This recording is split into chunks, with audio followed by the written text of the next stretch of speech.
Bonjour à tous, je suis Christiana Yapi, fondatrice de Yadak Robotique, lauréate de robotique organisée par l'ambassade en 2021.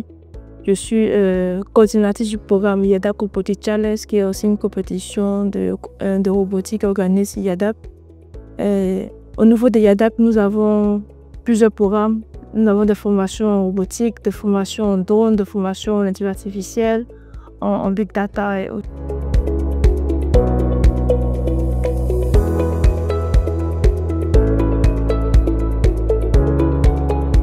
Au niveau de Yadak Robotique, comme je le disais, nous faisons des formations de robotique assez sur les enfants, sur les jeunes, sur les étudiants. Au niveau de l'accompagnement, nous accompagnons les jeunes qui ont des projets bien précis, qui ont besoin d'un soutien technique, aussi soutien aussi au niveau des équipements de robotique.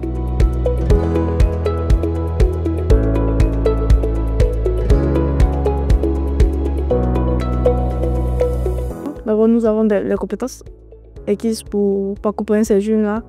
Nous avons des partenariats au niveau international, c'est-à-dire nous collaborons avec plein de structures à l'international qui nous accompagnent sur certains projets. Aussi les équipements que nous mettons à disposition des apprenants.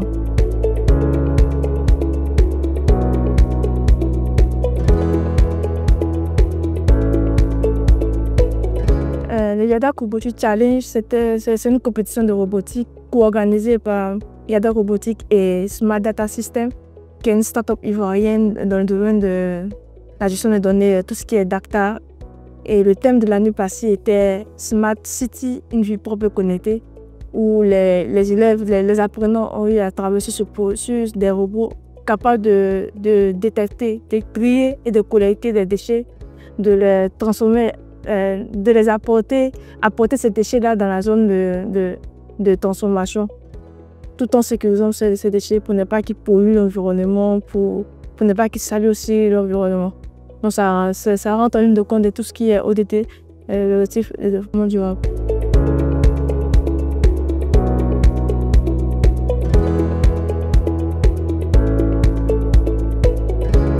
Donc, comment les équipes sont recrutées? Il faut être en équipe de 5.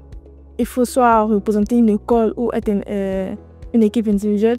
Mais lorsque vous représentez une école, il faudra avoir l'autorisation de l'école, c'est-à-dire un document qui approuve que l'école vous accompagne dans le projet.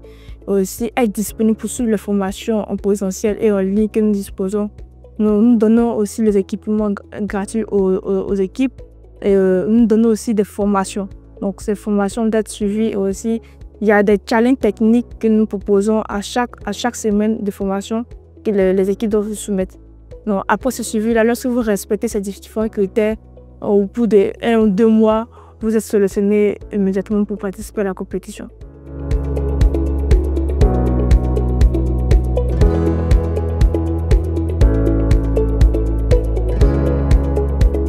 Comment?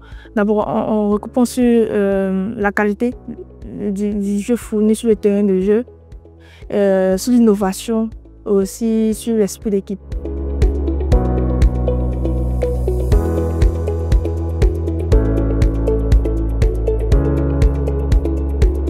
Elle apporte un plus du moment où les jeunes qui viennent d'abord, par moment, n'ont aucune compétence technique.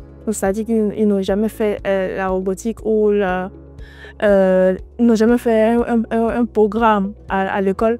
Donc déjà, on apporte un soutien, on apporte une éducation à ce niveau technologique où on forme ces personnes-là.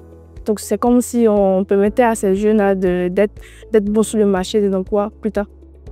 Après les challenges, ils sont suivis, on les coach, on les suit et on essaie de les mettre en relation avec d'autres structures, d'autres à l'international. On essaie de les mettre dans différents programmes, de les suivre, de faciliter soit des bourses, soit d'aller représenter la Côte d'Ivoire à l'international. Donc ils ont un suivi de 1 an et lorsqu'on s'est suivi dans les formes, on les coach, c'est tout.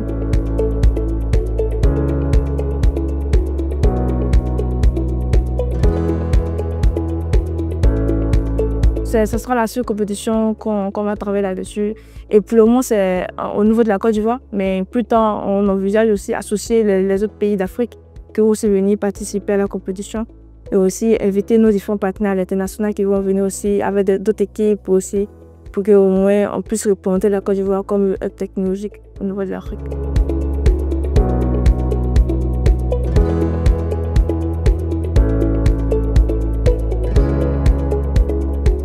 Bon, ça sera une continuité. Au niveau de la thématique, ça sera une continuité. La première édition, on a parlé de Smart City, tout ce qui est en rapport avec l'écosystème. Donc, on va cette fois-ci parler de... Ça sera une continuité. Le thème sera dévoilé sur nos différents sites, sur nos différents RS et aussi sur le site de Yadok. Mais ça sera forcément en rapport avec la première édition, une continuité.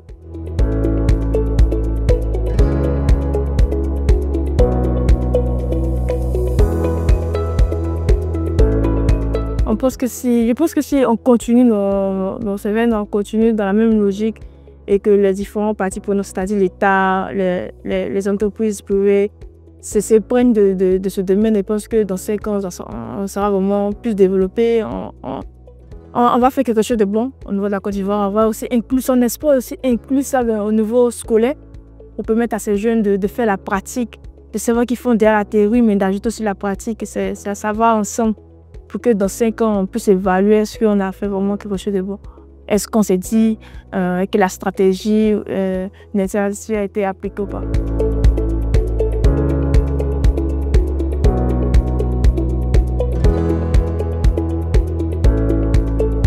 Je tiens à remercier Digital Mart déjà pour l'opportunité, pour celle qui m'offre de parler de ce projet-là qui nous tient aussi à cœur.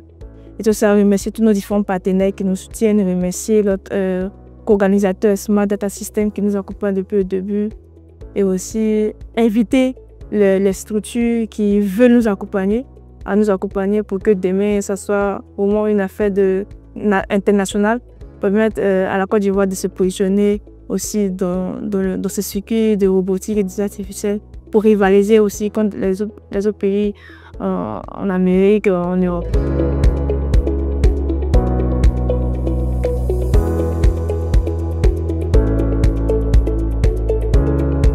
C'est une très bonne idée.